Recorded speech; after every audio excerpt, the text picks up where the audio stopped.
우리가 자주 사용하는 단어 구원받았다, 구원받았다 라는 말에는 세 개의 시간이 포함되어 있습니다. 중생, justification, 성화, sanctification, 영화, glorification. 신학적인 용어긴 하지만 이 세 개의 단어보다 더 분명하게 우리의 구원에 대해서 설명해 주는 것이 없다 할 만큼 우리의 구원을 위한 세 개의 시제로 대표될 수 있습니다. 중생은 순식간에 일어납니다. 우리가 예수 그리스도를 영접하는 순간 거듭납니다. 하나님의 아들이 됩니다. 의롭다 인정받습니다. 그리고 이것은 영원히 유효합니다. 그러나 성화는 긴 시간을 요구합니다. 우리가 예수 그리스도를 영접하는 순간 날마다 그리스도를 닮아가야 하고 주의 장성한 분량이 충만한 데까지 이르도록 철저히 내 자신의 옛사람과 과거의 정욕과 투쟁하여 싸워 이겨야만 하는 과정을 성화라고 합니다. 성화는 오랜 시간 그리고 우리의 평생을 요구하고 점진적이기도 합니다. 영화, glorification은 마지막 날에 우리가 주님께로부터 받을 영원한 상급과 영광을 말합니다. 아마 우리 성도들의 삶에서 가장 깊이 연결되어 있는 부분은 성화일 것입니다.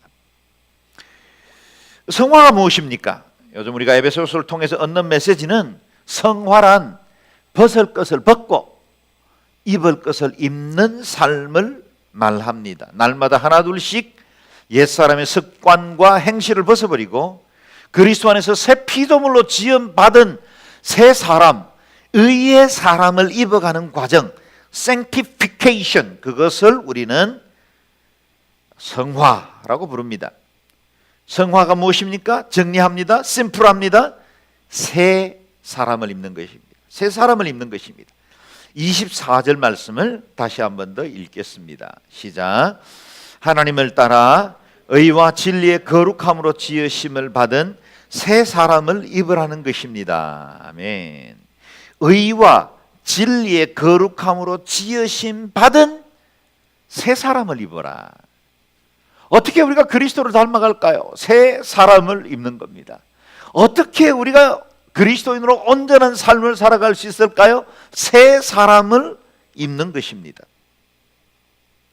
먼저 우리가 기억해야 할 것은 이 권면이 저기 바깥에 예수 믿지 않는 사람들을 향해서 주신 메시지가 아니라 오늘 우리처럼 주일 오후 예배, 이 오후에 주님 앞에 예배하기를 소망하는 마음으로 주의 전에 나온, 그래서 오전에는 교회 학교 교사로 섬기기도 하고 또 여러모로 봉사하다가 이 오후에 또다시 말씀 듣고 싶어서 온 믿음 좋은 사람들, 이미 영적으로 준비된 사람들, 그 사람들에게 주신 메시지라는 사실입니다.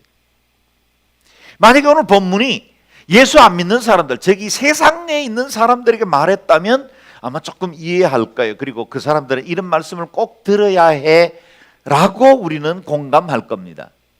그러나 유감스럽게 이 메시지는 세상에 사는 사람들이 아니라 그리스도 안에 공동체를 이루고 있는 사람들, 그래서 에베소같이 수많은 유혹, 당시의 음란과 그리고 세속주의로 인해서 예수 그리스도를 온전히 믿기도 힘든 여러 상황들, 또 아데미 신과 같이 엄청난 우상숭배가 관영한 도시에서 예수 믿기로 결정하고 많은 유혹과 시험들을 물리치고 겨우겨우 믿음으로 투쟁하고 승리해가는 늠름한 승리자들에게 주신 메시지라는 거예요.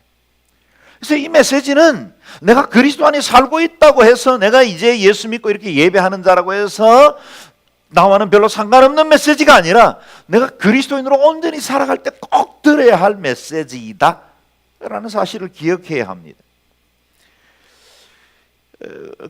그들은 그 공동체를 넘어뜨릴 수 있는 진짜의 적은, 그리고 내 믿음을 무너뜨릴 수 있는 진짜 적은 저기 칼을 든 로마의 박해자가 아니라 공동체 안에서 서멀서멀 일어나기 시작하는 불평, 원망, 거짓, 분노, 어떻게 보면 우리가 매일매일 우리의 감정 중에서 경험하는 것들이 우리의 공동체를 무너뜨리고 나의 신앙을 무너지게 만드는 가장 위협적인 적들이다라는 사실입니다.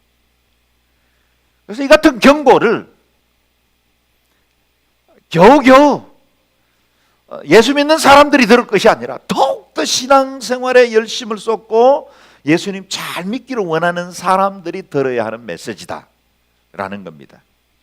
그래서 오늘 벗어야 할 것들과 입어야 할 것들에 대해서 다시 몇 가지로 정리를 해봅니다.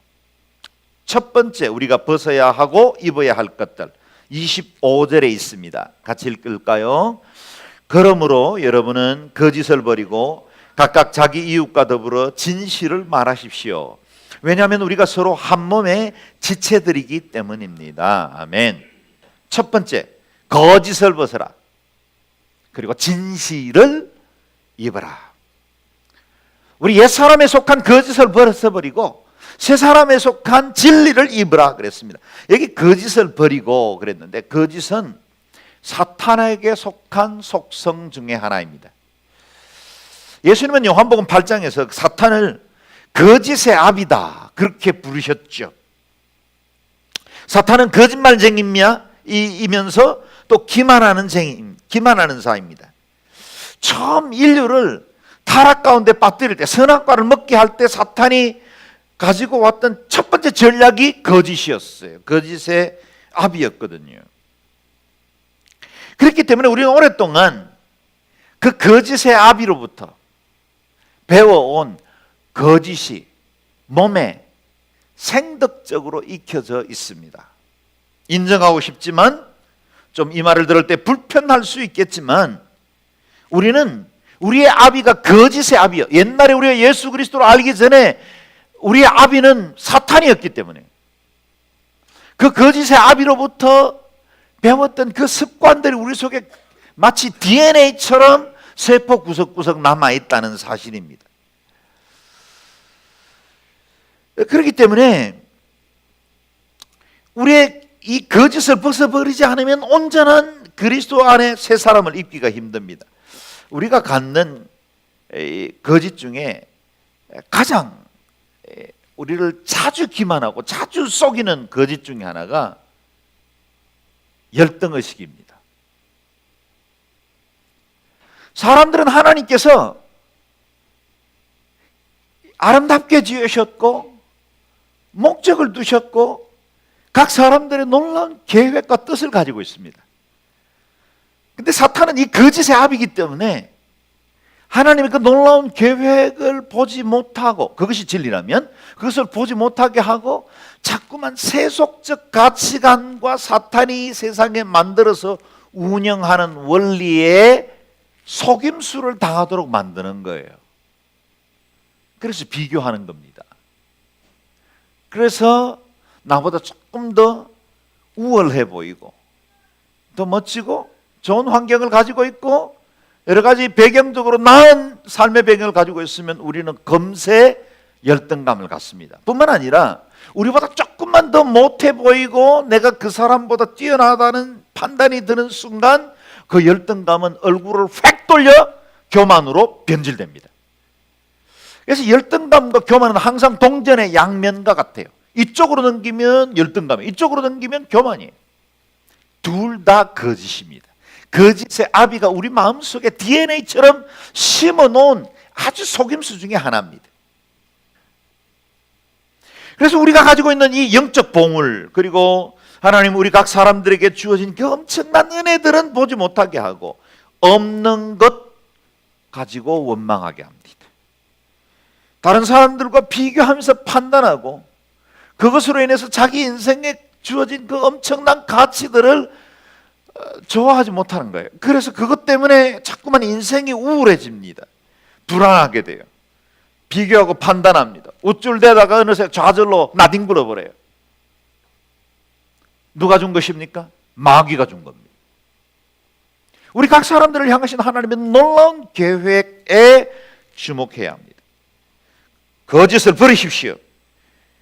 여러분, 이와 같은 거짓에서 벗어나야 우리가 온전히 하나님을 경험할 수 있습니다. 하나님은 언제나 우리 자신 있는 모습 그대로를 사랑하십니다. 아멘이시지요? 여러분, 있는 모습 그대로를 사랑하세요. 설사 우리의 부모들은, 저도 부모이지만, 그래서 우리 아이들을 똑같이 사랑하고 싶지만 얼마간은 편견도 있고 편애도 있습니다. 그리고 부모가 요구하는 어떤 기대치 가지고 아이들에게 요구하기도 합니다. 부모가 가지고 있는 욕심도 있어요. 그래서 아이가 있는 모습대로 자신을 보지 못하게 만드는 것에 부모의 책임이 큽니다. 그리고 실제로 대부분의 우리 안에 있는 자기를 받아들이지 못하는 마음들은 대부분 우리의 영적 권위자들 또는 authority figure라고 말할 수 있는 우리의 부모나 스승들에 의해서 우리에게 학습되어져 왔습니다. 세상은 우리를 계속해서 성적으로 순위를 나누죠.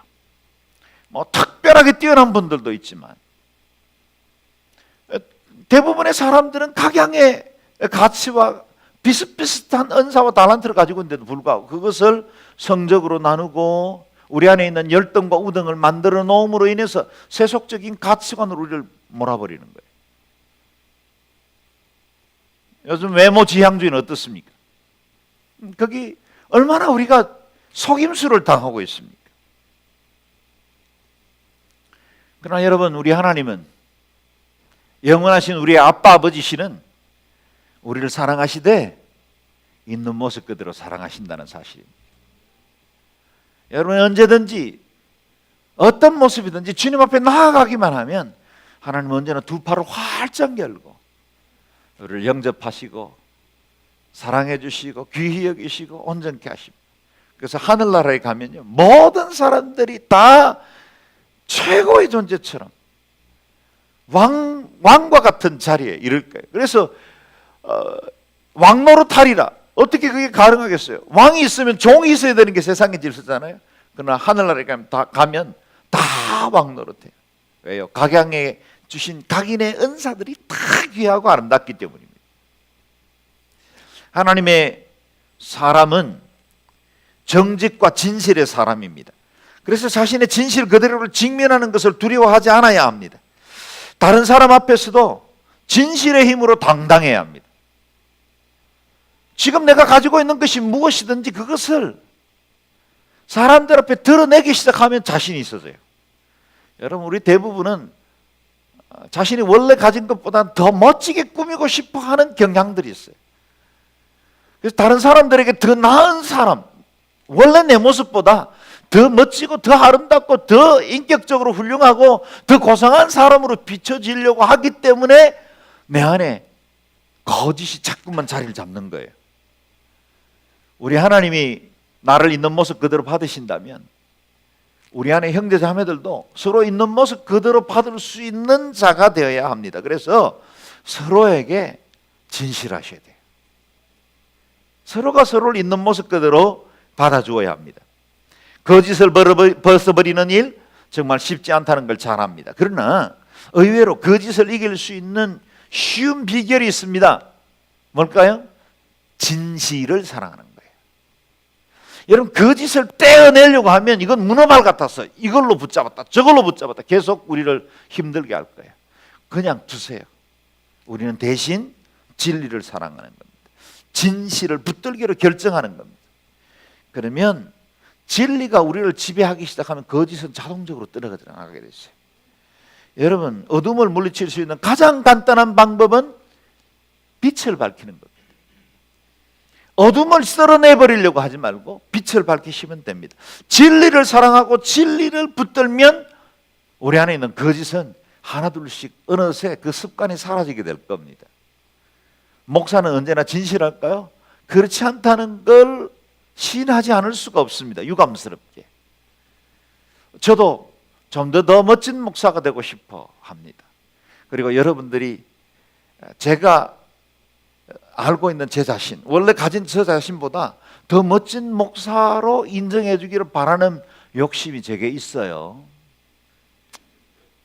그리고 실제로 상당 부분 과장되어 있다는 걸 제가 잘 압니다. 제가 LA에서 목회를 6년을 했는데 최선을 다했어요. 그리고 선교지에서 금방 갔다가 이민 목회를 했으니 아마 우리 이민 교포들에게는 좋은 이미지로 새겨진 것 같아요. 그래서 우리 부부가 한 번씩 LA를 가면 옛날에 성도들이 저를 만나서 이야기하는데 저희에 대해서 이야기하는 걸 보면 그 사람이 나 맞아? 이런 생각이 들어요. 그럴 만큼 너무 제가 아름답게 포장이 돼 있더라고요. 원래 과거라는 건 아름다운 거잖아요. 그런데도 도목사에 대해서 너무 과장되어 있다. 그래서 우리끼리 웃는 진실을 다 밝히지는 못했어요. 또 그걸 인조했거든요, 저희가. 그러나 우리나라요. 우리는 우리 자신을 자꾸만 더 좋은 모습으로 드러내고 싶어 합니다. 그래서 매일매일 진실에 직면하고 내 없는 모습, 내 부족한 것 그대로를 드러내는 훈련들을 해야 합니다. 제가 강단에서도 가끔씩 이렇게 제 삶의 흔적들 가운데 부끄러운 것들도 그대로 드러내는 건 그래야 제가 하나님의 의로운 진실 앞으로 나아갈 수 있기 때문에. 진리 안에서의 교제, 빛 안에서의 교제가 중요합니다. 그리스도 안에서 빛 가운데 거하는 교제를 이룰 수 있기를 바랍니다. 그래서 오늘 말씀은 권하지요. 자기 이웃과 더불어 진실을 말하십시오. 이웃과 더불어 진실을 말하십시오. 거짓이 득세하는 것 같아도 진실이 드러나면 거짓은 꽁지를 내립니다. 우리가 진실을 말해야 할 또 한 가지 이유가 있죠. 우리가 서로 한 몸의 지체들이기 때문입니다. 우리는 한 몸의 지체들이기 때문입니다. 우리가 서로 진실해야 하는 이유는 우리가 한 몸을 이루고 있어요. 같은 지체예요. 진리를 사랑할 이유 마땅합니다. 그 다음 두 번째 우리가 벗어야 할 것과 입어야 할 것이 무엇입니까? 26절 27절에 나옵니다. 읽어볼까요? 화를 내어도 죄를 짓지 마십시오. 해가 지도록 화를 품지 말며 마귀에게 틈을 주지 마십시오. 아멘. 분노를 벗고 용서를 입어라. 분노를 벗어버리고 서로 용서하라는 것입니다. 오늘 본문에 보면 화를 내어도 죄는 짓지 말라 그랬어요. 여러분 이 말씀이 얼마나 위로가 되는 말씀이에요. 화를 내어도 죄는 짓지 말라. 이 말씀은 화를 낼 수 있다는 건 인정하는 거예요. 성경도 우리를 잘 아세요. 창조주 하나님이 우리를 지으셨기 때문에 우리의 느낌, 감정들을 잘 아세요. 그래서 우리는 화가 나는 게 너무 당연한 존재입니다. 그것을 인정해요. 화를 낼 수는 있어요. 그러나 죄는 지으면 안 돼요. 여러분 우리가 돌멩이로 만든 게 아니고 우리가 전자제품 조합해가지고 로봇으로 만든 게 아니기 때문에 우리는 감정적으로 반응하게 돼 있습니다. 그리고 우리 안에 있는 어떤 과거의 경험이나 내 성품이 이 구성된 것 자체가 어쩔 수 없이 이 감정적인 반응을 드러낼 때가 많이 있습니다. 그래서 화를 낼 수는 있지만 죄는 짓지 말라. 분노가 일어나거든 브레이크, 지난주에 나눴듯이 스톱이라고 말할 수 있어야 한다라는 겁니다. 분노가 행동으로 바뀌기 시작하면 마귀가 틈탑니다. 분노가 일어나는 것은 마귀 때문이다 이렇게 말할 수는 없어요. 그러나 분노해 있는 상태는 마귀가 틈탈 수 있는 아주 좋은 기회가 된다는 거예요. 왜냐하면 마귀는요 아무리 노력해도 못하는 게 사랑이에요. 마귀는 연합할 수 없습니다. 마귀는 인자와 긍휼이 없어요.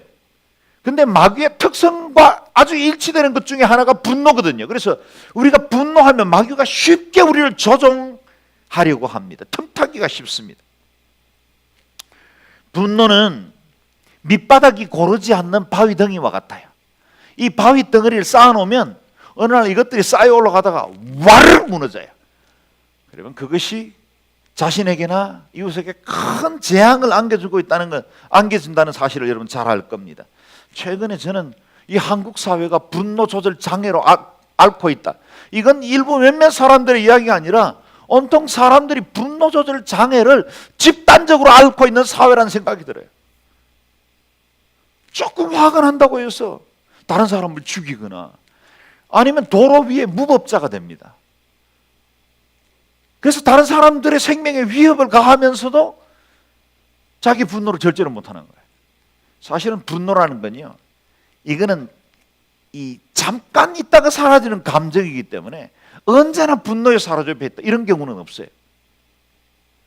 분노는요, 이렇게 왔다가 우리 마음을 한번 뒤집어 놓고 지나가는 바람과 같아요.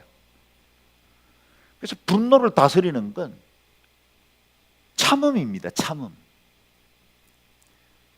어떤 때는요, 내가 당장 행동하고 싶고 뭔가를 결정하고 싶을 때 그냥 통과, 그러고 기다려야 돼요. 그래야 이길 수 있어요. 분노하는 감정의 행동이 시작되면 그때부터는 마귀가 우리를 지배해요. 그래서 항상 분노하지 않을 수는 없지만, 화가 나지 않을 수는 없겠지만 그것이 행동화되지 않도록 해야 한다. 그래서 내 안에 분노가 시작될 때마다 늘 자신에게 말하십시오. 마귀가 틈탈 수 있는 기회구나. 그러면요, 정신이 번쩍 들어요. 그러면 이길 수 있어요. 그리고 그 시간만 지나면 까짓것 그렇게 할 수 있어요. 저 따라 한번 이야기해 보세요. 통과. 통과. 한 번 더 따라합니다. 까짓것. 이건 여러분 표정도 같이 따라야 되는데, 고개를 쫙 돌리면서 까짓것. 그래서 이 화는 한번 내는 겁니다. 이건 까짓것은 화 아니잖아요. 화잖아요, 그죠? 쌍 이렇게 하는 거죠. 그냥 쌍시옷 한번 하고는 그냥 통과하는 거예요. 그러면요, 또 괜찮아요. 그리고 성령님이 내 안에 와서 너 잘 참았다 이렇게 어루만져 주세요. 그래서 내 감정의 이 기폭에 내가 객관화시키고 그 객관적인 것들에 대해서 스톱이라고 말할 수 있는 능력을 기르는 건 그리스도인에게 너무나 중요해요. 여기서 실패하면 가까운 사람들에게도 큰 슬픔을 안겨주고 내 자신의 인생에도 돌이킬 수 없는 후회를 남겨요. 여러분, 이 갑작스러운 분노에 의해서 일어나는 여러 가지 살인들, 또 이런 사건들을 보면요, 사실요, 그 사람들이 그렇게 나쁜 사람들이 아니에요. 미안하지만 그 사람들이 뭐 평상시에 늘 그냥 아주 못된 사람들이고 다른 사람들에서 언제나 분노의 이를 갈고 아주 그렇게 악을 가지고 있던 사람들이 그런 짓을 저지르는 게 아니라는 거예요. 그런 사람들이 이미 거의 다 깡패나 아니면 무슨 교도소에 가 있어요. 대부분 이렇게 멀쩡하게 살던 사람들이 어느 날 와르르 인생을 무너뜨리는 겁니다. 분노를 조절해 마귀가 틈타지 못하게 통제해야 됩니다. 인류의 최초의 살인은 분노 때문이었어요. 가인은 하나님께서 자신의 재물을 받지 않는 것 때문에 분을 쌓다가 드디어는 동생 아벨을 죽이죠. 여기 말씀에 보면 가인이 심히 분하여 안색이 변하니, 여기까지만 했으면 됐어요. 마음 상할 수 있잖아요. 우리도 마음 상하는 환경을 만나면 안색이 바뀌죠. 여기까지만 해야 돼요. 오늘 도목사님 화났나 보다. 그냥 거기까지만 가야 돼. 에이 이러면 큰일 나요. 거기까지만. 그래서 잠언 29장 22절에 보면 노하는 자는 다툼을 일으키고 분하여 하는 자는 범죄함이 많느니라. 분하여 하는 자는 범죄함이 많아요. 우리 자신을 다스려야만 하는 그런 마땅한 걸 말이죠. 죄 지을 가능성이 많아집니다. 그래서 마귀가 들어설 문을 열어주는 것입니다. 야고보 1장 19절 20절에도 이렇게 말씀하시죠. 내 사랑하는 형제들아, 너희가 알거니와 사람마다 듣기는 속히 하고 말하기는 더디하며, 그 다음에요, 성내기도 더디하라. 같이 읽어볼까요? 사람의 성내는 것이 하나님의 의를 이루지 못함이니라. 아멘. 우리가 성내는 건 하나님의 의를 이루지 못합니다. 그래서 우리 자신을 철저하게 다스려야 합니다. 세 번째, 벗을 것과 입을 것. 28절 말씀 같이 읽겠습니다. 시작. 도둑질하는 사람은 더 이상 도둑질하지 말고 도리어 가난한 사람에게 나눠줄 것이 있도록 자기 손으로 선한 일을 해 수고의 땀을 흘리십시오. 아멘. 도둑질을 벗고 나눔을 입으라. 뭐 문장상에는 안 맞을지라도 그냥 벗고 입고라고 우리가 주제를 정했으니까요. 도둑질을 벗어버리고 나눔을 입으라. 도둑질이라는 것은 훔치는 것뿐만 아니라 부당한 이익을 취하는 모든 것을 포함합니다. 강도, 절도, 사기, 횡령, 노임, 착취, 불공정 거래, 이런 것들이 아마 도둑질에 다 포함될 것입니다. 주님은 우리에게 도둑질하지 말고 나눔의 삶을 살라 그랬습니다. 그래서 소극적인 금지로 하지 말아야 할 것들을 따를 것이 아니라 적극적인 선행 실천으로 우리를 초대하고 계십니다. 그냥 단순히 내가 남을 해롭게 하지 않았어 라는 것으로 만족하지 말고 다른 사람들을 돕고 섬기라는 것입니다. 영국의 철학자 베이컨은 사람을 세 가지로 분류한 적이 있죠. 거미와 같은 사람, 개미와 같은 사람, 벌과 같은 사람. 그래서 벌과 같이 나눠주는 사람, 유익을 주는 사람이 되라, 그렇게 말한 적이 있습니다. 그리스도인의 삶은 개미의 수준에 머물 수 없습니다. 겨우 나를 위해서 열심히 일하고 다른 사람 해끼치지 않으면서 나는 내가 최선을 다해서 내 인생에 필요한 것들을 얻고 그것으로 내 인생을 즐깁니다. 그건 개미 정도의 수준이에요. 그리스도인의 삶은 거기로 만족해서는 안 됩니다. 더욱더 적극적인 긍정적인 선행을 행하라는 겁니다. 그래서 그것이 그리스도인들이 누려야 할 반대정신의 삶입니다. 오리를 가자 하면 십리를 갑니다. 겉옷을 달라 하면 속옷까지 벗어줍니다. 원수를 축복합니다. 훔치지 않고 도리어 나눠줍니다. 가난한 사람에게 나눠줄 것이 있도록 자기 손으로 선한 일을 해 수고의 땀을 흘리십시오. 나누는 자의 삶은 얼마나 복된 인생입니까? 주는 자가 받는 자보다 복되다고 말했습니다. 주는 것이 내가 버는 것의 동기가 되어야 합니다. 남 주기 위해서 공부해야 합니다. 내가 복받아야 할 이유가 있다면 그건 축복을 유통하기 위해서다. 이게 그리스도인의 삶이에요. 나는 개같이 벌어서 정성같이 쓴다, 이런 말은 기독교인들에겐 적합하지 않습니다. 수단 방법 가리지 않고 성취한 다음에 버젓이 좋은 일 위해 쓰면 되지 않느냐, 이렇게 말하는 건 합당하지 않아요. 한 교회에 어떤 특별 헌금이 들어왔습니다. 서울에 여러분 이야기하면 알만한 대표적인 우리 장로교 통합적 교회 중에 하나입니다. 그런데 그 교회에 특별 헌금이 들어왔는데 그 교회 밤업소에서 일하는, 몸을 파는 자매님이 교회 건축을 위해서 헌금을 한 것입니다. 적지 않은 그 헌금이었습니다. 이 사실을 안 교회 리더들 중에 어떤 사람들이 어떻게 하나님의 거룩한 성전을 짓는데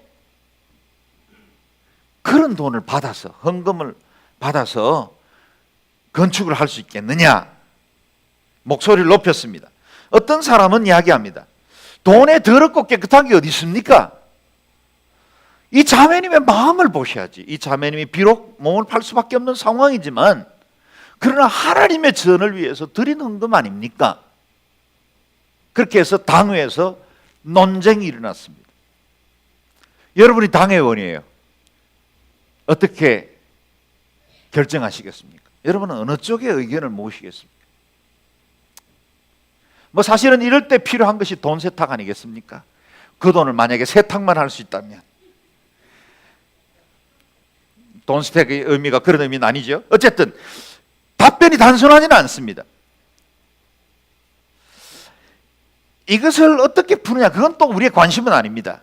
그러나 우리가 분명한 건 어떤 형태든지 선한 일을 위해서는 선한 행위를 해야 합니다. 만약에 저희 교회에 이런 헌금이 들어왔다면 뭐 저 역시도 고민을 많이 했을 겁니다. 그러나 저는 답하지 않겠습니다. 어찌하든 이것은 하나님께서 우리에게 베풀어 주신 기회들을 선용해서 하나님의 나라와 복음을 위한 선한 일에 쓰임받아야 한다라는 겁니다. 네 번째, 벗어야 하고 입어야 하는 것이 무엇입니까? 29절 말씀 읽습니다. 지금 몇 벌을 벗고 몇 번째 입는지 기억하시죠? 지금 네 번째 벗고 네 번째 입고 있습니다. 29절 읽습니다. 시작. 더러운 말은 어떠한 것도 여러분의 입 밖에 내지 말고 오직 성도를 세워주는데 필요한 대로 선한 말을 해서 듣는 사람들에게 은혜를 끼치도록 하십시오. 악한 말을 벗고 선한 말을 입어라 그랬습니다. 더러운 말은 입 밖에도 내지 말라 그랬어요. 더러운 말, 악담, 음담대설, 다른 사람 비난하는 것, 이런 것들이 다 더러운 말이겠죠. 공동번역본은 남을 해치는 말이라고 번역을 했고요. 표준세 번역은 나쁜 말이라고 번역했습니다. 덕을 해치는 말, 하나님의 공동체를 깨뜨리는 말, 새 사람답지 않은 자의 말들, 이런 말들을 우리는 더러운 말이라 그랬습니다. 전도서에 교훈을 주시기를 지혜자의 입의 말은 은혜로우나 우매자의 입술은 자기를 삼키느니라. 이 지혜자의 말은 은혜로우나 우매자의 입술은 자기를 삼킨다 그랬어요. 우리가 입 밖에 옳지 못한 말을 흘러보내면 그것이 자기를 삼킨대요. 결국 그것이 나의 가치를 떨어뜨리고 내가 복받지 못하게 만들고 우리의 관계를 깨뜨리고 우리가 하나님 앞에서 누려야 할 그 거룩한 자녀로서 누릴 은총들을 누리지 못하게 합니다. 우리 신분에 합당치 못한 말들, 더러운 말은 입 밖에도 내지 말라 그랬습니다. 그래서 항상 은혜 가운데 소금으로 고르게 함 같이, 소금은 맛을 내주죠. 그리고 잠언에는 말하기를 때에 맞는 한마디 말은 언쟁반에 금사가라. 얼마나 아름다운 말인가. 여러분, 때때로 이 성도들 사이에도 이렇게 말을 진짜 이쁘게 말씀하시는 분들 있잖아요. 다른 사람들 격려하고 덕을 세워주고, 어떤 사람이 조금 코너에 몰리고 좀 난감한 상황이 되었을 때 이렇게 말들을 돌린다든지 아니면 또 지혜롭게 말을 해서 그 환경을 벗어나게 만드는 그런 사람들 보면 참 이쁩니다. 참 이뻐요. 그게 새 사람이 입어야 할 말이죠. 여기 더러운 말은 입 밖에도 내지 말라 그랬는데, 그러면 입 안에는 머물러도 됩니까? 사실은 이 말씀을 보면 조금 우리 입 안에는 그런 말들이 머물러 있다는 생각이 들도록 만듭니다. 실제로 우리 머릿속에는 끊임없이 부정적인 단어들이 많이 등장하죠. 그리고 나도 그냥 내뱉어 버리고 싶은 감정적인 충동을 느낄 때도 많이 있습니다. 그러나 내가 진실한 그리스도인으로 살아가려면 내 입술에 파수꾼을 세워야 합니다. 파수꾼을 걸러내야 해요. 아무나 들여다보내면 안 됩니다. 아무나 내보내도 안 됩니다. 그래서 내 귀에도 파수꾼을 세워야 하고 내 입에도 파수꾼을 세워야 돼요. 그래서 우리 안에 촘촘한 이 스크린이 있어야 돼요. 말을 너무 쉽게 내뱉는 분들 철저하게 이 절제의 은사를 달라고 기도해야 돼요. 그래서 말을 너무 막 내뱉다 보면 나는 뭐 아무 생각 없이 던진 말인데 그쪽에는 막 중상을 입었어요. 그리고 자기는 그런 중상을 입혔는지조차도 몰라. 공동체 정말 어려운 일들이 있죠. 그래서 교회의 덕을 세우고 그리스도 안에서 아름다운 공동체를 만들기 위한 말들, 파수꾼을 세운 말, 파수꾼을 세운 귀, 그게 우리 자신을 살리고 또 공동체를 살린다는 겁니다. 우리가 옛사람의 옷과 행실을 그대로 입고 있으면 누구보다 우리 성령님이 근심하십니다. 우리 성령님은 거룩한 영이시고 그 영은 우리 안에 거하시는 분이기 때문에 우리가 옛 누더기 같은 옛사람의 옷을 입고 있으면 성령님이 불편해하세요. 나도 냄새에 맡지 못하는 그 악취를 성령님은 맡으세요. 힘들어하세요. 30절 말씀 한번 읽어볼까요? 시작. 또 하나님의 성령을 슬프게 하지 마십시오. 여러분은 성령 안에서 구속의 날까지 인치심을 받았습니다. 아멘. 성령님은 인격적인 영이시기 때문에 우리가 온전히 살지 않으면, 새 사람답게 살지 않으면 슬퍼하신대요. 슬퍼하신대요. 그분이 근심하세요. 성령님을 슬프게 하지 말라 그랬어요. 왜 성령님을 슬프게 하면 안 될까요? 간혹씩 우리가 부모님에게 너무 큰 사랑받고 은혜를 입었으면 조금이라도 부모님께 아픔이 될까 봐 주의하잖아요. 사실 연로하신 부모님 이제는 힘도 없지요. 내가 뭐라고 한들 부모님들이 뭐라 하시겠어요?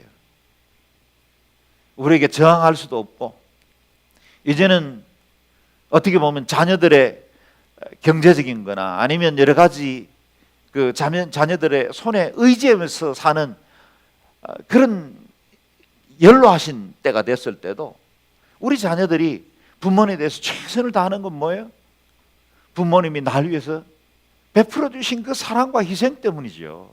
그래서 내가 한마디 말이라도 혹 부모님께 마음 상처를 드릴까, 마음 상하게 할까 봐 우리가 조심하지 않습니까?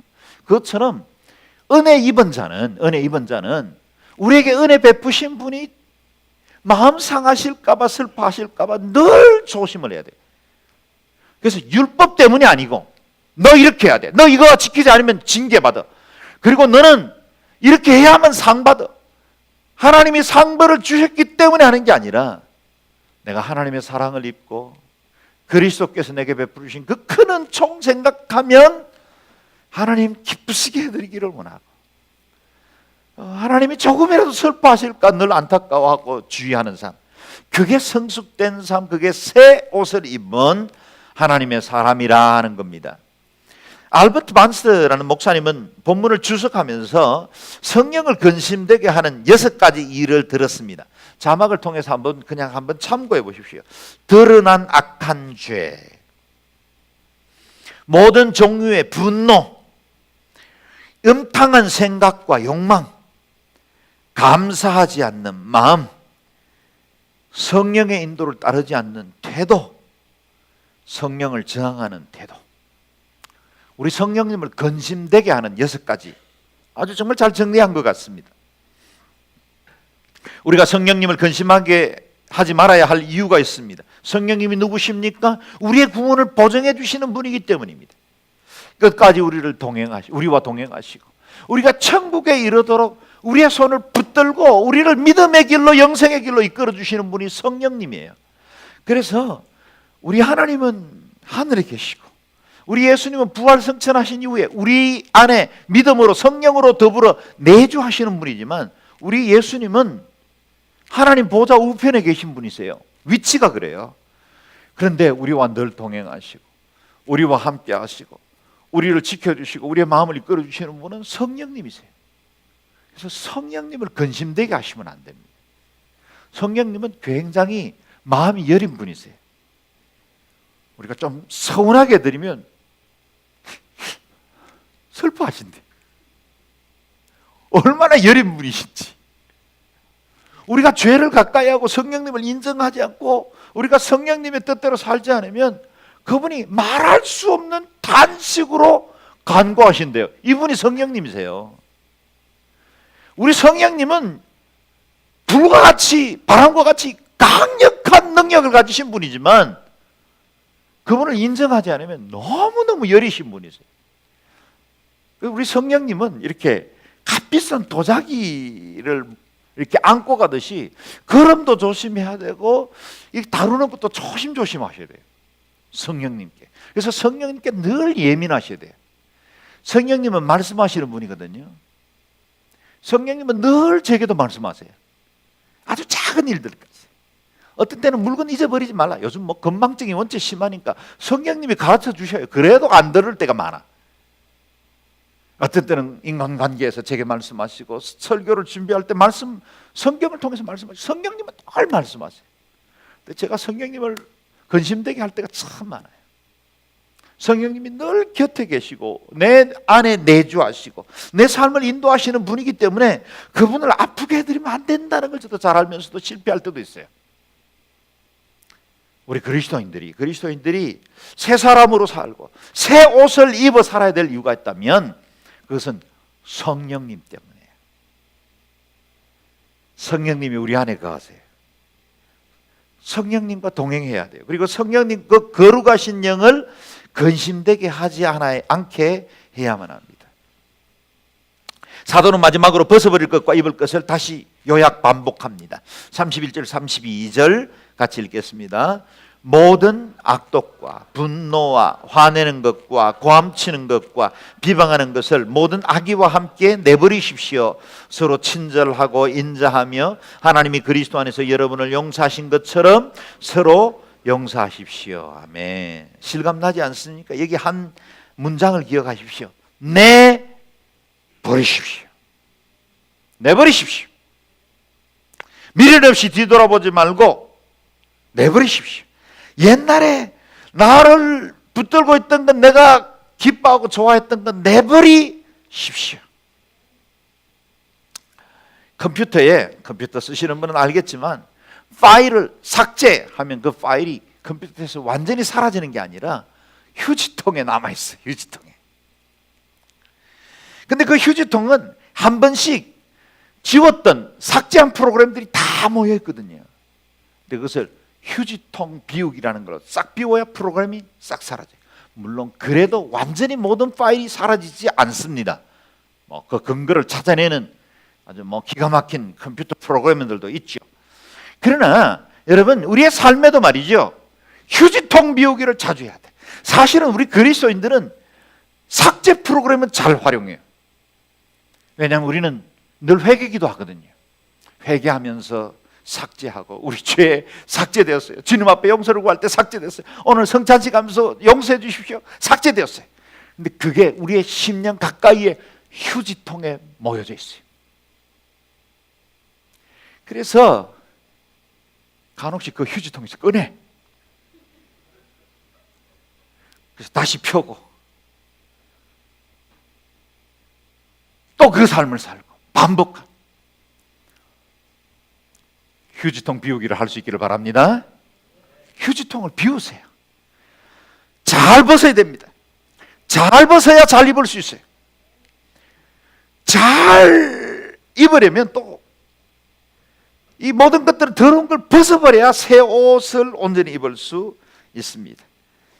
32절 다시 한번 반복적으로 읽어볼까요? 이게 새 옷에 관한 말씀이죠. 읽어보겠습니다. 시작. 서로 친절하고 인자하며 하나님이 그리스도 안에서 여러분을 용서하신 것처럼 서로 용서하십시오. 인자히 여기십시오. 서로 용서하십시오. 서로 친절하십시오. 이것이 우리가 입어야 할 새 옷이에요. 우리는 의의 옷이 있어요. 우리 예수님께서 우리에게 내어주신 옷이 있어요. 그 옷을 입고 의의 사람으로, 새 사람으로 매일매일 승리하며 살기를 주의 이름으로 축원합니다. 다 같이 한번 자리에 일어서실까요? 일어서서 우리가 함께 기도하겠습니다. 하나님, 우리가 벗어야 할 것들 벗어버릴 수 있게 도와주십시오. 그리고 입어야 할 것들로 새롭게 새 옷을 입고 의로 입고 친절로 옷 입고 그리스도의 사람으로 옷 입고 살아갈 수 있도록 은택을 베풀어 주시옵소서. 통성으로 같이 기도하겠습니다.